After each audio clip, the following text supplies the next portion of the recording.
গত কয়েকদিন ধরে মানুষের মুখে মুখে যারা একটু রাজনৈতিক সচেতন, একটু খোঁজখবর রাখেন, তারা একটি মন্তব্য করছেন যে ভারতের প্রেসক্রিপশনে সম্ভবত 2025-এর ডিসেম্বরের মধ্যে নির্বাচনটি হচ্ছে না।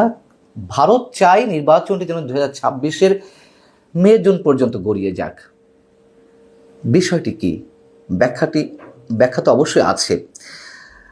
আমি নিজেই যেখানে সবসময় বলি এবং এখনো বলছি, ভারত আগে তার নিজের স্বার্থে এবং পরবর্তীতে আওয়ামী লীগের স্বার্থে ডক্টর মোহাম্মদ ইউনূস সরকারের বিরুদ্ধে যত দূর যাওয়া প্রয়োজন তত দূর যাবে। কিন্তু তাহলে যেখানে দ্রুত নির্বাচনের দাবি তোলা হচ্ছে সব জায়গা থেকে, ডক্টর মোহাম্মদ ইউনূস কেন ডিসেম্বরের মধ্যে নির্বাচন দিতে চাইছেন না? এটা তো পরিষ্কার। তিনি টেনে টুনে 2026-এর জুন পর্যন্ত সবসময় কথা বলছেন যে এর মধ্যে নির্বাচন হবে।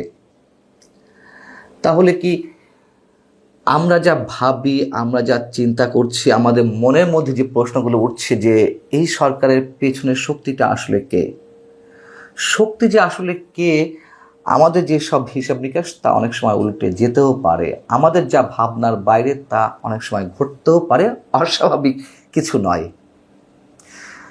এবং যারা বলছেন যে 2026-এর জুন পর্যন্ত টেনে নিয়ে যেতে চান মোদি, এবং তাদের প্রেসক্রিপশনের সম্ভবত কিছুটা সাহস বা শক্তি পাচ্ছে বর্তমান অন্তর্বর্তী সরকার ক্ষমতা আর একটু দীর্ঘস্থায়ী করতে, এবং এর পরেও যে তারা থাকার চেষ্টা করবে না আমি সেই কথা বলছি না, তবে বাড়তি শক্তিটি সম্ভবত পাচ্ছে।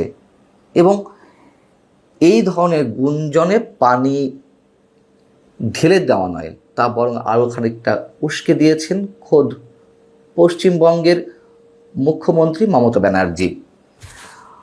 মমতা ব্যানার্জি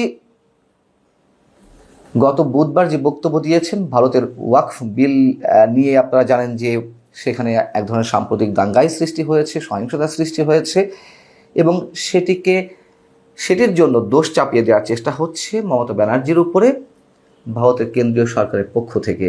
ভারতের স্বরাষ্ট্রমন্ত্রী অমিত শাহ থেকে শুরু করে বিজেপির যারা নেতা আছেন তারা এই সহিংসতার জন্য মমতা ব্যানার্জির উপরে দোষ চাপিয়ে দেওয়ার চেষ্টা করছেন। কিন্তু মমতা ব্যানার্জি কি বললেন আপনারা অনেকে হয়তো শুনেছেন।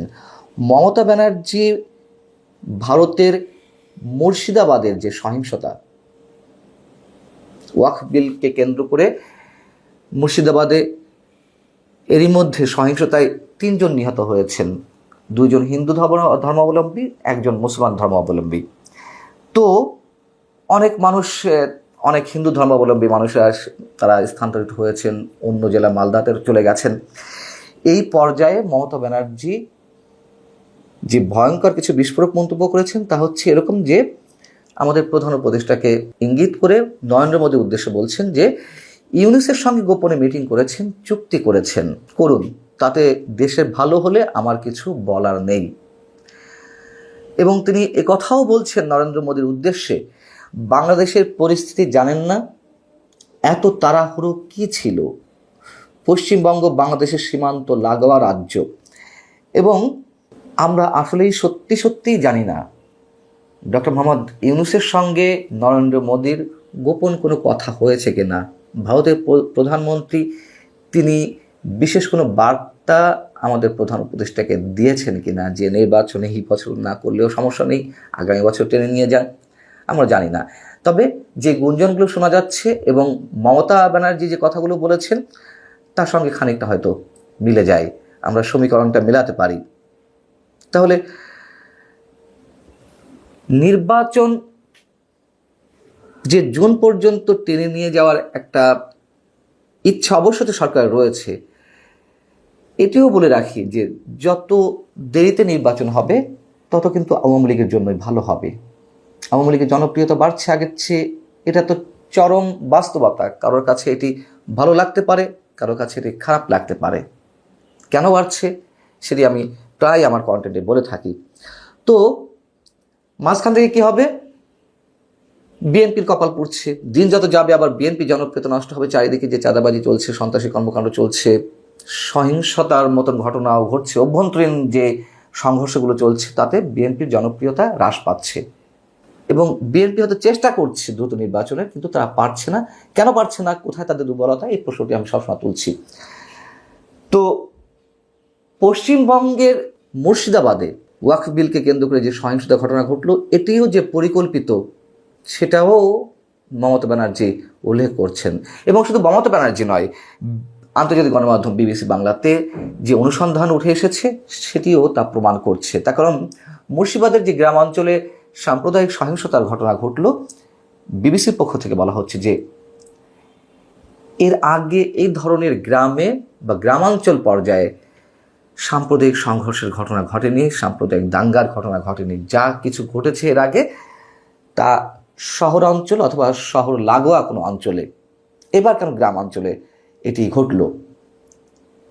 এবং ভারতের বিভিন্ন গোয়েন্দা সূত্র ধরে মুর্শিদাবাদের স্থানীয় পর্যায়ের নেতারাও বলছেন যে বাইরে থেকে কোনো সংগঠন বা কিছু ব্যক্তি এসে কি গ্রামীণ এলাকার এই সম্প্রীতির আবহাওয়ায় চির ধরিয়েছে, এমন প্রশ্নের উত্তরে তারা নানান ধরনের সন্দেহ প্রকাশ করেছেন এবং বলছেন যে সেটি ঘটেছে।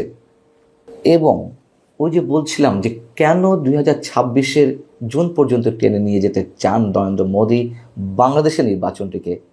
এর আগে অনেকবার দেখা গেছে যে বিজেপি তার ভোট ব্যাংকের জন্য সবসময় সাম্প্রদায়িক দাঙ্গা ইস্যুগুলোকে কাজে লাগানোর চেষ্টা করেছে, সেটি তার নিজ দেশের মধ্যে, সেটি বাংলাদেশের ক্ষেত্রেও আমরা দেখেছি।